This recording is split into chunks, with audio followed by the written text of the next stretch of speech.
Hey guys, so is ExpressVPN easy to use? Well, that depends on how you define easy.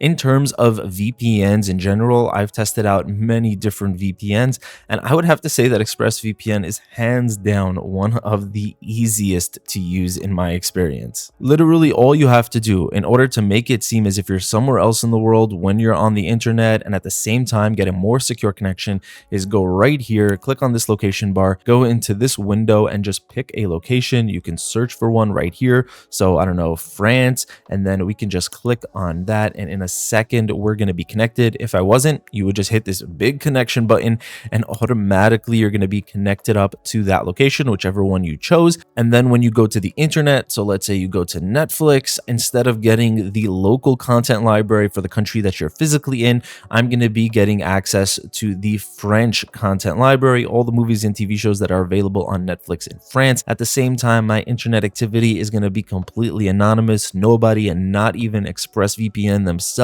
are going to be able to access any information about what I'm doing online. So if you're worried about something like ISP throttling, which is basically when an internet service provider sees that you're doing something like gaming or streaming, and that uses a lot of data, so they'll intentionally slow down your internet connection. With a VPN like Express, they can't see what you're doing. They can see the data transferring through the VPN, but it won't get flagged as gaming or streaming activity, and you'll avoid getting throttled. Likewise, if you're in a country with heavy censorship like China or Iran, and you don't want the government being able to see what you're doing online, ExpressVPN will take care of that as well. And literally all of that is happening with just a click of a button. I just showed you pretty much everything that you need to know to get started with ExpressVPN right there in 2 seconds. Now, don't get me wrong, ExpressVPN does have some of the more advanced features that you would expect from a top tier VPN. If you go over here to the options in the top left, then this window will pop open. You can see in the general tab, you have network lock, which is called in many VPNs a kill switch. That'll cut off your internet connection if the VPN ever stops working. So for things like torrenting, where you want to make sure that the VPN is always active when you're connected to the internet, the network lock can take care of that. You have split tunneling, which allows you to choose exactly which application you want the VPN connected to, so you don't need everything in your computer using the VPN at one time.